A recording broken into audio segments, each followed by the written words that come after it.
गौ सन्मान रॅलीत गौमाता व नंदीबाबाने वेधले लक्ष। हजारो गौभक्तांच्या स्वाक्षरीने प्रशासनाला दिले निवेदन। जन्म जन्म का नाता है, गौ हमारी माता है, गौ मातेला राष्ट्रमाता घोषित करा, अशा घोषणांचा गजर। नंदुरबार येथील गौ सन्मान रॅलीत दादावाडी जैन मंदिरापासून काढून तहसील कार्यालयात समारोप करण्यात आला। भारतातील 5500 तालुक्यात 27 एप्रिल रोजी गौ सन्मान रॅलीचे आयोजन केले आहे। यावेळी महामहिम राष्ट्रपती, प्रधानमंत्री, महामहिम राज्यपाल, मुख्यमंत्री यांना तहसीलदार यांच्या मार्फत हजारो स्वाक्षरींचे निवेदन संत, महंत, कथाकार यांनी दिले। यावेळी गौ सन्मान रॅलीत गौमाता व नंदीबाबा सहभागी झाल्याने सर्वांचे लक्ष वेधून घेतले। रॅलीची सुरुवात गौमाता विधिवत पूजन करून करण्यात आले।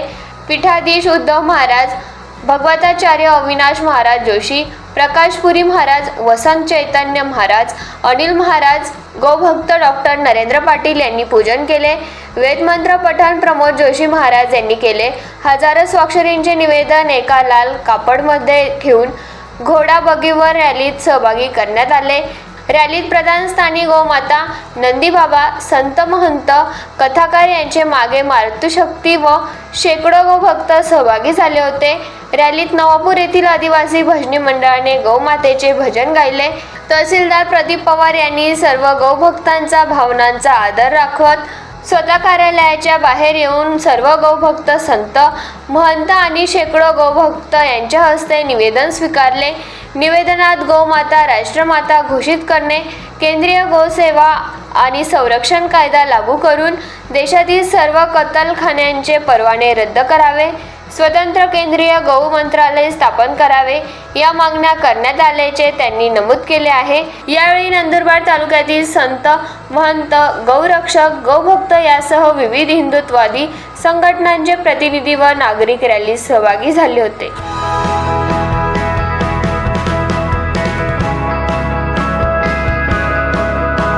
गौ सन्मान आवाहन अभियानात भारतीय संस्कृती संरक्षणासाठी, हिंदू धर्माची अस्मिता असलेल्या विश्वमंगल गौमातेच्या गोवंश रक्षणासाठी, गोमातेच्या रक्षणासाठी संपूर्ण भारतात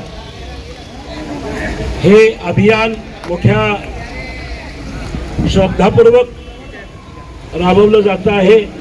केंद्र सरकार आणि देश, राज्य सरकार आणि राष्ट्र या सगळ्यांच्या संस्कृती संवर्धनाच्या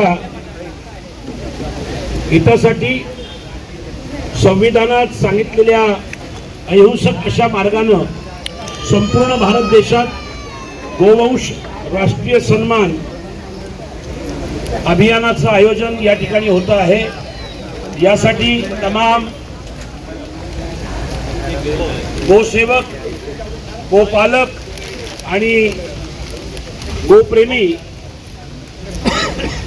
या ठिकाणी आज माननीय तहसीलदारजी यांना निवेदन देण्यासाठी नंदुरबार तहसीलदार तथा कार्यकारी दंडाधिकारी नंदुरबार यांच्या कार्यालयात सर्व गोप्रेमींच्या स्वाक्षरींचा हा गठ्ठा घेऊन या ठिकाणी गोमातेच्या साक्षीनं या अभियानाचे प्रधान संरक्षक वेदलक्षणी गोमाता आणि या अभियानाचे अध्यक्ष नंदीबाबा, नीलमणी वृषभ, आशीर्वाद, भारतीय परंपरा, समस्त आराध्य देवी देवता, इथे कोणी व्यक्तिविशेषाचा संबंध नसून गोमाता आणि गोवंश यांचं रक्षण व्हावं या उद्देशानं या ठिकाणी गो सन्मान आवाहनाचा अभियान या ठिकाणी आज संपन्न होत आहे।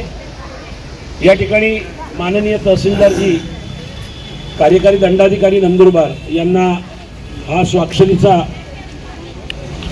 जथ्था सोपवून या अभियानाची या ठिकाणी सांगता होणार आहे। त्यांचं दुःख घेऊन आपण या ठिकाणी आज भारतभर फिरत आहोत। तर अशा वेळेला खरं म्हणजे गौसेवा ही श्रेष्ठ सेवा सांगितली गेली आहे। मी तर असं म्हणेल की ज्या वेळेला प्रत्येकाचा घराघरामध्ये सारवायचं होतं लिपण होतं, ते लिपण बंद झालं आणि पार्टेक्सचा जन्म झाला आणि त्याच्यासोबत शुगरचा जन्म झालेला आहे. लक्षात घ्या, शुगरचा जन्म आत्ताच आहे, फार फार फार जुना नाही आहे. ज्या वेळेपासून आपण घरात सारवायचं बंद केलं आणि पार्टेक्स बसवायला चालू केलं त्यावेळेला हा शुगरचा जन्म झालेला आहे. आजही जर समजा कोणाला असं वाटत असेल की शुगर जास्त आहे कमी आहे, तुम्ही नुसतं ताजं शेण घ्या गाईचं, त्याच्यावर 15 मिनिटं पाय ठेवा, तुमचं शुगर बिना औषधानं क्लिअर होतं. तर अशा अनेक गोष्टी त्या गायीपासून आपल्याला प्राप्त होत आहेत. गोमये वसते लक्ष्मी भागवतात सुद्धा सांगितलंय. एवढंच नाही तर तुम्हाला ज्वलंत उदाहरण देतो की आपल्या महाराष्ट्रात मालेगावचं जवळचं असलेलं कवळाणं गाव आहे. कवळाणे इकडनं जाताना उजव्या हाताला लागतं, राजे महालासारखं घर दिसतात. कवळाणे, या कवळाणं ह्या घरांमध्ये आपल्या गुजरातमध्ये असलेलं सगळ्यात मोठं शहर म्हणजे बडोदा. तर या बडोद्याचे जे राजा आहेत सयाजीराव गायकवाड, हे सयाजीराव गायकवाड यांचा जन्म कवळाणाचा आहे. तर त्या ठिकाणी कवळाण्याला त्यांनी राहून गोसेवाच केलेली आहे आणि गोसेवेचं फल ते त्या ठिकाणी गुजरातचे बडोद्याचे राजा झालेले आहेत. अशा अनेक फायदे आहेत.